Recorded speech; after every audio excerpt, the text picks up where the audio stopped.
Olá, CD concurseiro, a gente vai começar uma nova linha de vídeos, uma nova linha editorial nossa. A gente já faz esses quizzes há muito tempo, né? A gente já está quase no número 700, 686, a gente vai começar agora.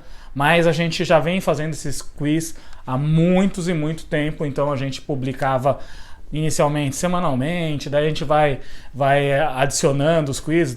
Tem época que a gente publicava diariamente, agora a gente vai publicar eles de forma diária, né? Pelo menos nos dias de semana. Algumas outras vezes a gente vai publicar também aos finais de semana. E aí depois, durante a publicação desses quizzes, a gente vai fazer também a publicação desse vídeo. Esse vídeo, quizzes da semana, por que a gente está numerando o número 1? Porque a gente vai juntar todos os vídeos da semana e aí a gente vai fazer um vídeo completo. Esses vídeos completos também, claro, vai ser fatiado em questões, questão por questão, para que facilite também você que vem acompanhando essa nossa linha de quizzes aí e sempre está respondendo. Então, essa interação é muito importante, porque daí a gente sabe que você está acompanhando, que você tá gostando, então é muito importante que você faça essa interação, tanto no YouTube, quanto no Facebook, quanto também no Instagram.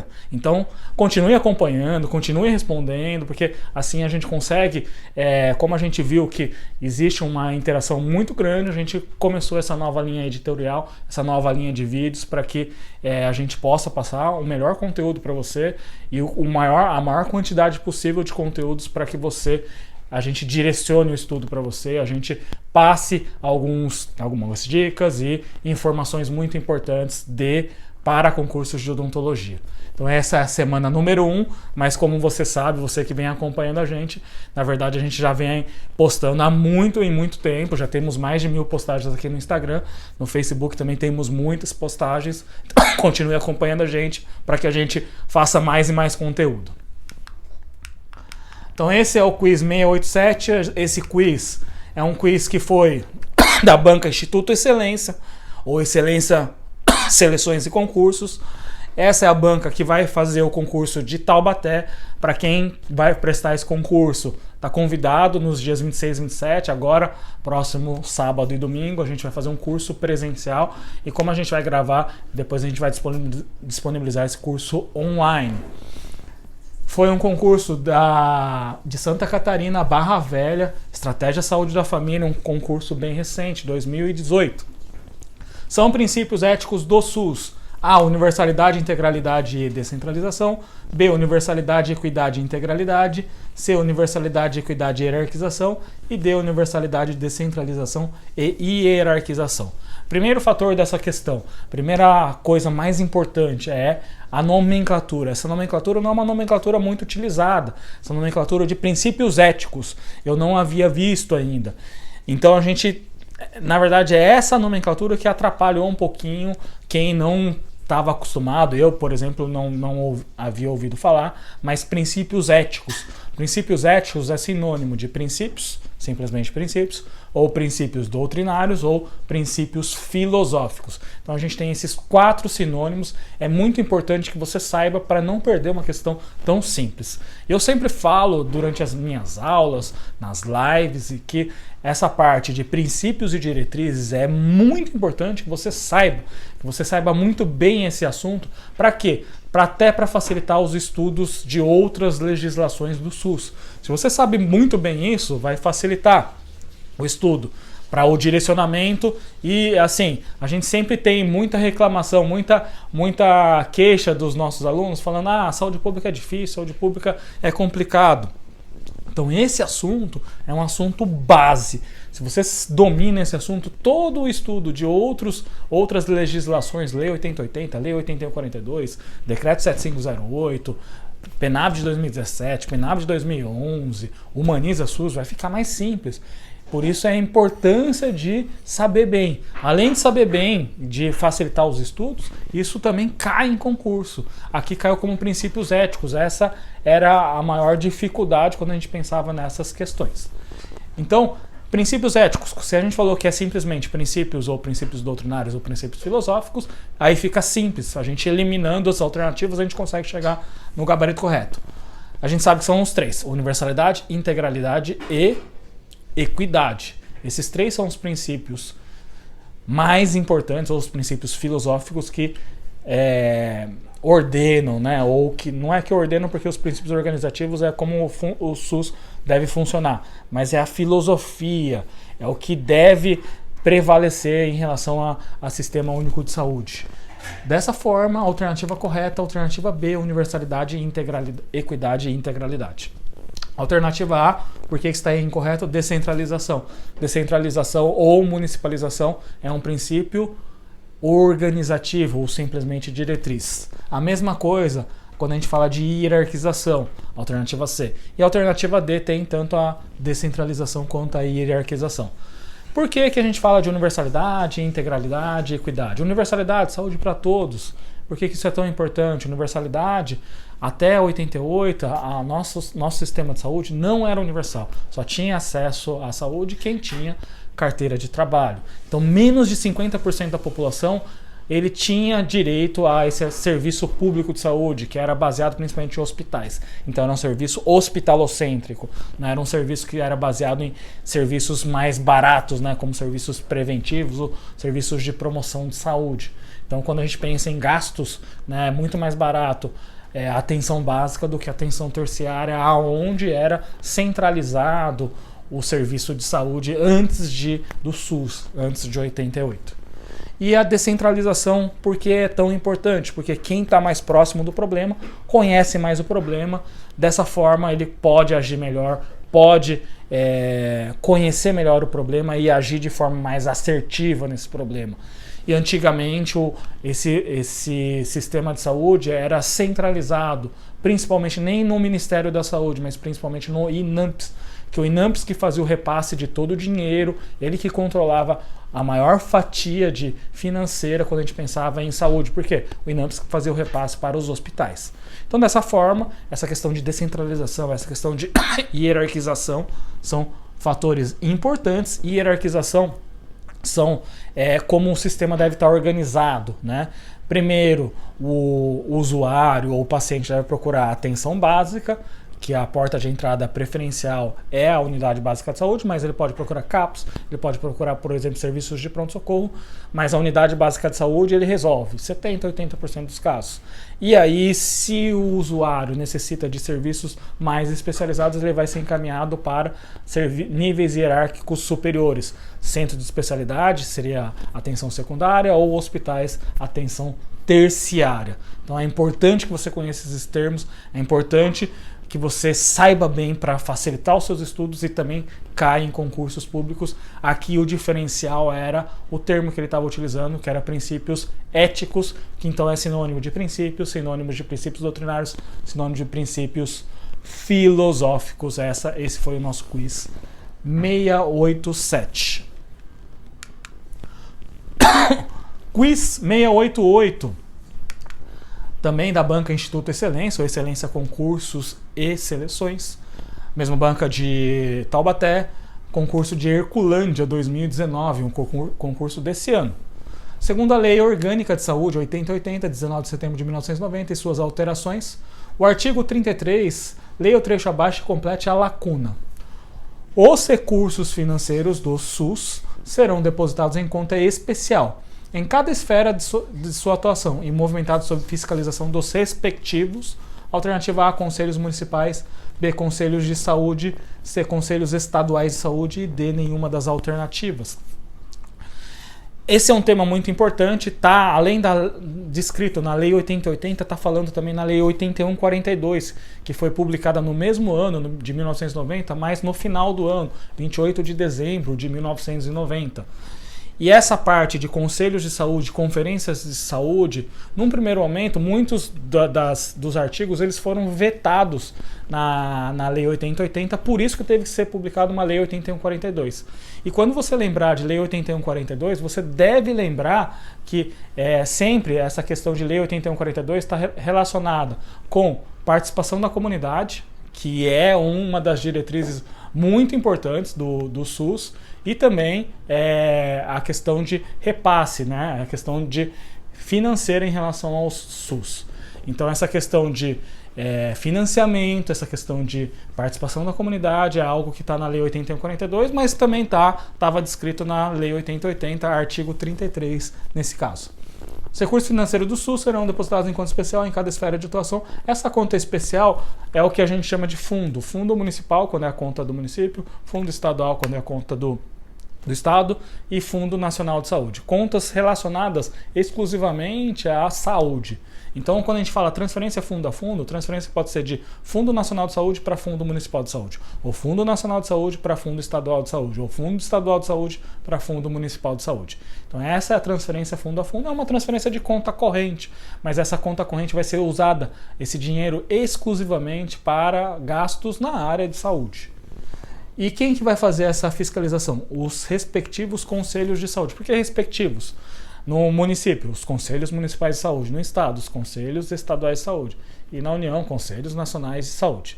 Então, por isso, falando de respectivos, e por isso que conselhos municipais não está correto, porque poderia ser relacionado a Estado ou à União, e aí não falaria, não abrangeria os conselhos estaduais e os conselhos federais. Então aqui, por isso, a alternativa correta, a alternativa B. E quando a gente fala de conselhos, lembrar da Lei 8142, porque a participação da comunidade está muito vinculada com essa legislação 8142, além da questão de financiamento. Por que que teve que ser feita uma Lei 8142? Porque muitos artigos foram vetados na Lei 8080, naquele primeiro momento, em 19 de setembro, pelo então presidente da República da época, Fernando Collor de Mello, por pressões, obviamente, lobbies de classes políticas que estavam relacionadas à administração hospitalar. Eles não queriam perder, né, essa fatia, já que eles tinham conseguido, né, que é os repasses do INAMPS. Imagina, o hospital perder todo aquele financiamento e aí o poder ir para a mão da população. Claro que isso assusta, né? Assustou naquele momento, e por isso, por um lobby muito forte, nessa questão da saúde, da bancada da saúde, foi vetado no primeiro momento. Mas como, né, a reforma sanitária da década de 70, da década de 80, veio trazendo essa questão da participação da comunidade, que era um dos pilares importantes da relação para o Sistema Único de Saúde funcionar, né, para ele estar organizado, então teve que ser publicado depois, em dezembro, uma Lei 8142 para a participação da comunidade, para o financiamento do SUS. Então esse foi o nosso quiz 688. Então aqui está escrito, né, só para comprovar, no artigo 33, os recursos financeiros do SUS serão depositados em conta especial em cada esfera de atuação e movimentada sob fiscalização dos respectivos conselhos de saúde. Estava descrito exatamente dessa forma, né, não estava. No artigo 33, capítulo 2 da Lei 8080, gestão financeira, falando dessa questão da fiscalização. Então, os conselhos de saúde, lembrando que os conselhos de saúde têm que ser organizados de forma paritária.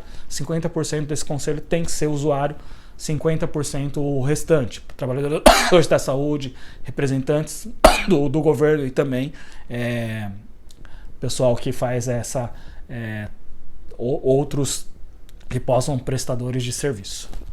Então esse foi o quiz número 688. Quiz 689.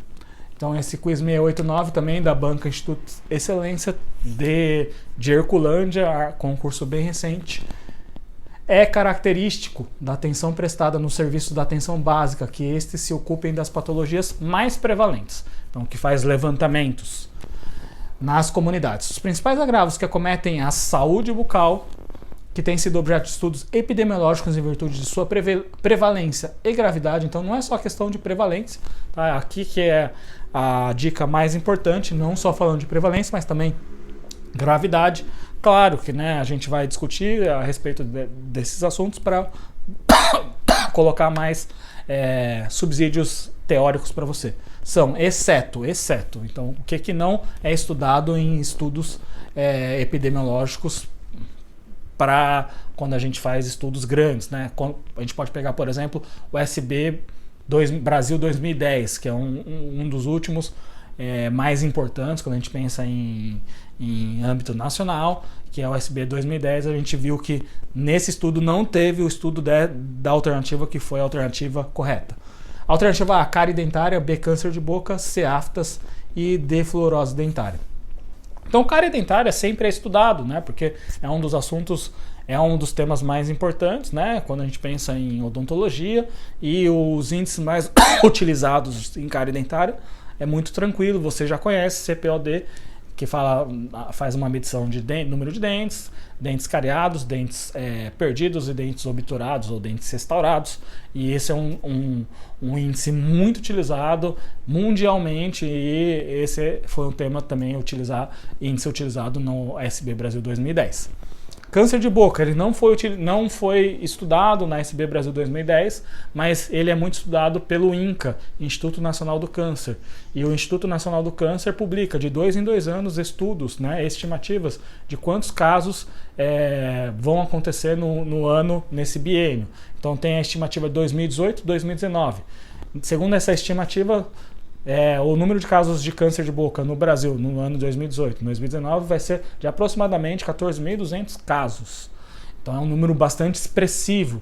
Ele é o 5º câncer mais prevalente nos homens. Olha a importância. E quando a gente pega a região sudeste, ele é o 4º mais prevalente.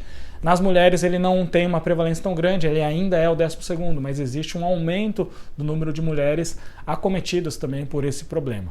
E é claro, o câncer bucal é algo que tem uma gravidade. Grande parte dos cânceres bucais são diagnosticados em fase tardia, 70% a 80% são diagnosticados em fase tardia. Dessa forma, o índice de mortalidade, o índice de morbidade é extremamente significativo. Então, quando a gente pensa em estudos epidemiológicos, existem estudos epidemiológicos importantes aqui no Brasil, que são conduzidos geralmente pelo Instituto Nacional do Câncer, INCA, e ele faz de 2 em 2 anos essa estimativa. No site do INCA você pode encontrar esses números. Aftas. As aftas são muito prevalentes. Talvez uma das lesões bucais mais prevalentes. Porém, é até um processo difícil de estudar, porque as aftas geralmente elas aparecem e em 7 a 10 dias elas regridem. Então, como que vai fazer um estudo epidemiológico num momento só, né? Isso acaba sendo um pouco difícil. E além disso, a afta não gera grande gravidade. Obviamente, né, que a afta no momento que está presente, ela é uma patologia que incomoda muito, ela tem uma sintomatologia dolorosa significativa. Mas como na maioria dos casos, por que eu estou falando da maioria dos casos? A grande maioria dos casos são aftas menores, aftas vulgares. Existem casos de aftas maiores, que demoram mais para cicatrizar, que podem ser, inclusive, confundidas com casos de câncer bucal, mas essas aftas são aftas com uma prevalência muito baixa quando comparado às aftas menores ou aftas vulgares. Então é importante, uma prevalência muito significativa, mas em termos de gravidade, quando a gente compara a afta com câncer de boca, as aftas acontecem muito menos, acontecem muito mais, mas numa gravidade muito menor quando a gente compara com câncer de boca. E geralmente é difícil de estudar porque as aftas têm um ciclo muito rápido, de 7 a 10 dias, e é difícil na hora que fazer o exame pegar as pessoas nessa fase de lesão.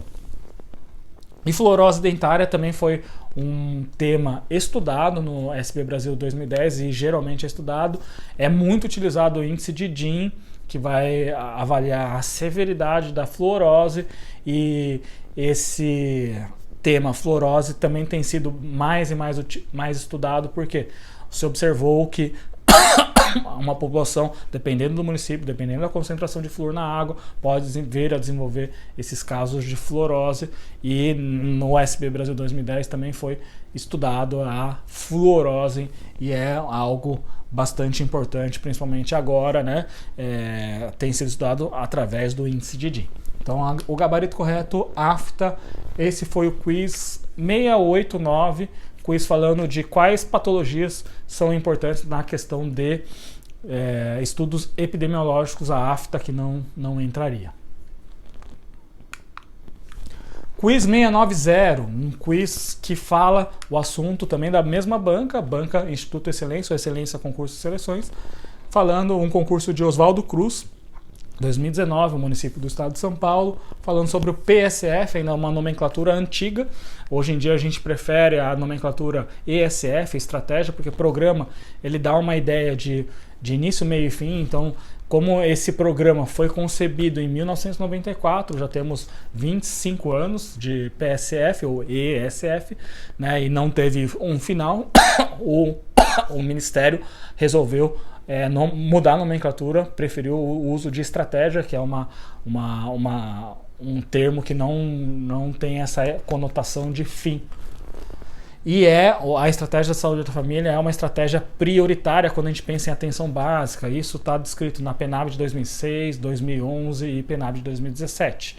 Então, a estratégia de saúde da família é uma estratégia prioritária quando a gente pensa em atenção básica. Por quê? Porque é mais barato, porque ele tem uma efetividade bastante importante que foi comprovada durante esses anos, né?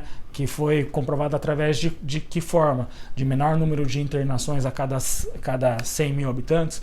Então, essa efetividade fez com que a estratégia fosse prioritário, uma situação prioritária para a atenção básica, né, para o governo federal. Então, a incorreta. As ações de saúde bucal na estratégia de saúde da família devem expressar os princípios e diretrizes do SUS. Aqui ele usa a nomenclatura estratégia, né, diferente do enunciado. B. O PSF prioriza as ações de proteção e promoção de saúde dos indivíduos e da família, tanto adultos quanto crianças, sadios ou doentes, de forma integral e contínua.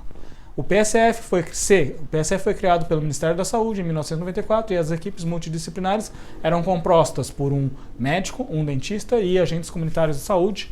E D. Os profissionais de saúde bucal do PSF devem executar ações básicas de vigilância epidemiológica em sua área de abrangência. Qual que está incorreta? Alternativa A. As ações de saúde bucal na estratégia de saúde da família devem expressar os princípios e diretrizes do SUS. Tudo que a gente pensa em sistema de saúde ou que vai estar relacionado àquela saúde deve expressar e respeitar os princípios e diretrizes do SUS, que a gente viu no quiz 687, né? Os princípios éticos, as diretrizes, tudo isso deve ser respeitado sempre quando a gente pensa em sistema único de saúde. Por isso que até é único, é um sistema que envolve o Brasil inteiro. O PSF-B prioriza as ações de proteção e promoção à saúde dos indivíduos e da família. Até no nome fala, né? Família, saúde da família. Então, da família, dos indivíduos, da coletividade. E não é só dos adultos também. Adultos, crianças, idosos, todo mundo. Sistema universal. Seja eles sadios ou doentes. Sadios fazendo como? Fazendo promoção de saúde. Os doentes, proteção ou mesmo tratamento, reabilitação, recuperação de saúde. De forma integral e contínua, tá certo? Respeitando todos aqueles princípios do SUS. Por isso que é importante que você saiba os princípios e diretrizes, porque tudo isso facilita na hora de ler as alternativas para eliminar as alternativas incorretas. C. O PSF foi criado pelo Ministério da Saúde em 1994. Eu já falei, inclusive, né, que foi criado em 1994 mesmo. E as equipes multidisciplinares eram compostas por um médico, um dentista e agentes comunitários da saúde. Aqui que está errado. O dentista não faz parte dessa equipe mínima, né? A equipe mínima é um médico, de preferência especialista em saúde da família, um enfermeiro, de preferência especialista em saúde da família, técnico ou auxiliar de enfermagem, de preferência especialista em saúde da família e agente comunitário da saúde. O dentista, ele pode fazer parte da equipe mínima? Não, ele vai poder fazer parte da equipe. E assim como agente de combate às endemias. Então, o dentista, a equipe de saúde bucal, técnico de saúde bucal, auxiliar de saúde bucal, podem fazer parte da equipe, mas não da equipe mínima. Então, por isso, essa alternativa está incorreta. O dentista não faz parte dessas equipes multidisciplinares. E sempre quando a gente fala de PSF, ESF, essa questão multidisciplinar é algo muito importante, né? Inclusive, foi ampliado o núcleo de atenção básica, porque antigamente a gente falava de NASF, Núcleo de Apoio à Saúde da Família. A PNAB de 2017 mudou a nomenclatura, ficou NASF-AB, Núcleo Ampliado de Saúde da Família, AB, Atenção Básica, para tirar essa confusão, que antigamente as pessoas pensavam, NASF, se tem fisioterapeuta, se tem fonoaudiólogo, não é atenção básica. E sim, faz parte da atenção básica, o NASF. Podem compor a equipe do NASF 19 profissionais, né, desde fisioterapeuta, fono, médico veterinário, educador físico, médicos de diversas especialidades, como acupunturista, homeopata, intensivista, ginecologista, então médico educador físico. Então, vários profissionais podem fazer parte. Obviamente que os médicos eles fazem parte num menor número, porque o médico geralmente é um profissional mais caro. Então, nas equipes de NASF, quando a gente pensa em porcentagem de participação nas equipes do Brasil como um todo, os médicos participam de uma forma menor, principalmente pela questão orçamentária. E D, os profissionais de saúde bucal do PSF devem executar as ações básicas de vigilância epidemiológica em sua área de abrangência. Isso é muito importante, justamente para conhecer a comunidade, justamente para saber quem tem mais necessidade. E quem tem mais necessidade vai ter prioridade. Que princípio é esse? Princípio da equidade. Só dá para conhecer quem tem mais necessidade fazendo levantamento, ações básicas de vigilância epidemiológica. E essas ações podem ser organizadas, podem ser conduzidas pelo agente comunitário da saúde, mas para fazer o exame bucal é importante que o dentista participe e ele faça todo esse processo e saber, a família tal, ele tem uma necessidade maior, ele vai ter uma prioridade em relação a outra família que não tem tanta necessidade assim. Então, dessa forma, essas ações básicas são uma situação muito importante em relação à estratégia de saúde da família para ordenar, né? Para saber quem tem mais prioridade, para saber quem vai ser atendido primeiro. Então, esses são detalhes muito importantes. Também essa questão de área de abrangência, que é a questão de territorialização, que é uma diretriz nova que está descrita na PENAB de 2017. Essa territorialização veio porque está muito relacionada com a estratégia de saúde da família, assim como outras diretrizes. A descrição da clientela, cuidado centrado na pessoa, longitudinalidade, todos esses relacionados com principalmente o como já as equipes de saúde da família já trabalhavam. Então foram acrescentados aquelas 3 diretrizes clássicas: descentralização, ou 4, né? Regionalização e hierarquização e participação da comunidade. Essas 4 são clássicas e foram acrescentadas essas relacionadas principalmente à estratégia de saúde da família. Então, alternativa incorreta, alternativa C. Essa foi os quizzes da primeira semana. Espero que você acompanhe a gente vai fatiar esses vídeos. Acesse o nosso site, que o nosso site agora tem sempre informações novas de concursos novos. Assina a newsletter no nosso próprio site, que a gente vai estar enviando para vocês essas informações semanalmente. Geralmente às segundas-feiras a gente manda um e-mail falando de todos os concursos novos que foram abertos. E agora a gente vai ter esses quizzes. Esse foi a semana 1. A partir de agora a gente vai ter sempre esse agregado de quizzes que aconteceram durante a semana. Lembrando que às terças-feiras a gente tem sempre as nossas lives chamadas Superclass. Acompanha a gente aqui no YouTube, que o Superclass é no YouTube, né? Você que está acompanhando a gente no Instagram, no Facebook,